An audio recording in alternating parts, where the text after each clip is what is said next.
Hello everyone, स्वागत है आपका आज की वीडियो में। हम कर रहे हैं chapter sound for class 9th।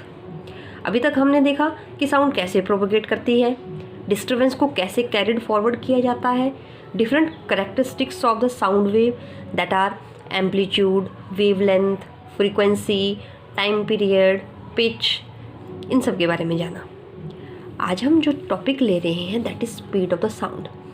अलग अलग मीडियम में साउंड की स्पीड क्या है, ये कैसे वेरी करती है, और साथ ही में इसका देखेंगे कंपैरिजन विद द लाइट। तो शुरू करते हैं स्पीड ऑफ द साउंड। सबसे पहले स्पीड ऑफ द साउंड किन बातों पर डिपेंड करती है? ये डिपेंड करती है मीडियम के ऊपर। So firstly the speed of the sound that depends, that is medium in which the sound wave propagate। उसकी मीडियम की प्रॉपर्टीज़ क्या है, उस पर बहुत कुछ डिपेंड करता है कि साउंड की स्पीड कैसी होगी। मीडियम सॉलिड है, लिक्विड है या फिर गैस है, कौन सा मीडियम है?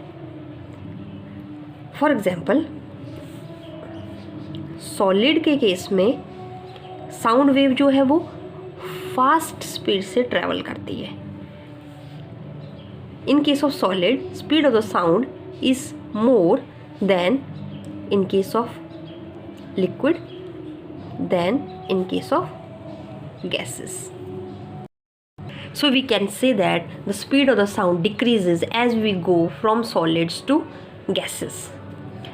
यहाँ पे एक टेबल दिया गया है, 25 डिग्री सेंटीग्रेड पे स्पीड ऑफ द साउंड क्या है।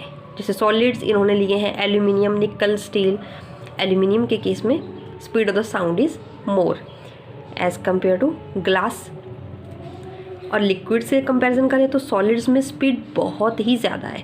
ये 6000 की रेंज में है एंड दिस इज़ इन 1500 की रेंज में है ये। और इन केस ऑफ गैसेस ये 1000 के आसपास जाने लग पड़ती है। ठीक है, सो ट्रेंड क्या है कि सॉलिड के केस में speed of the sound is more as compare to liquids and gases. साथ ही दूसरी बात किस पर डिपेंड करती है? Speed of the sound depend करती है टेम्परेचर पे। Temperature, second factor on which speed of the sound depends, that is temperature. जैसे जैसे हम टेम्परेचर इंक्रीज करेंगे साउंड की स्पीड जो है वो बढ़ना स्टार्ट होती है। फॉर एग्जाम्पल यहाँ पे 2 टेम्परेचर लिए गए, 0 degree centigrade and 22 degree centigrade. And speed of the sound in air के लिए है ये डाटा रिकॉर्ड किया गया।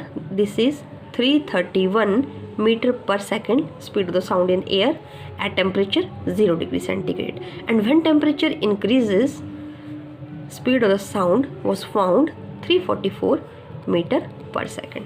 सो आप फर्क देख सकते हैं कि जैसे टेम्परेचर आपने इंक्रीज किया speed of the sound also increases.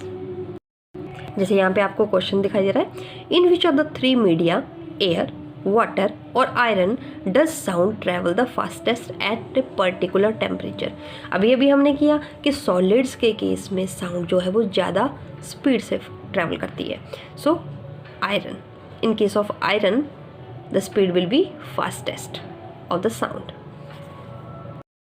अब यहाँ पे एक इंटरेस्टिंग क्वेश्चन है जो हमारी डेली लाइफ से जुड़ा है। Flash and thunder are produced simultaneously but thunder is heard a few seconds after the flash is seen. Why? Flash और थंडर जो होते हैं वो एक साथ प्रोड्यूस होते हैं, बट थंडर जो है वो heard a few seconds after flash. Flash के थोड़े टाइम बाद, पहले क्या होता है, बिजली कड़कती है जब, तो उसकी लाइटिंग जो है वो पहले आ जाती है अर्थ पर उसकी आवाज़ जो है वो हमें आफ्टर सम टाइम सुनाई देती है। That is the question.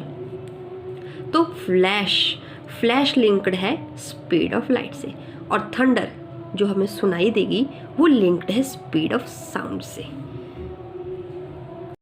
पहला पॉइंट कि speed of the light is linked with flash and speed of the sound is linked with thunder.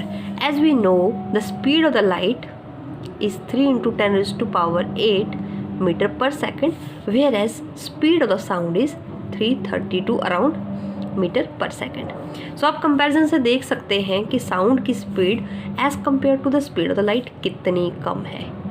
अब लाइट की स्पीड फास्टर है तो हमें फ्लैश पहले दिखती है, थंडर की स्पीड कम है इसलिए हमें बाद में दिखती है। Okay, that is the question. So that's all about speed of the sound. Medium में ये कैसे ट्रैवल करती है, that is solid. In case of solid it is greater as compare to liquid and gases. Temperature कैसे affect करेगा इसको, और thunder और फ्लैश का केस।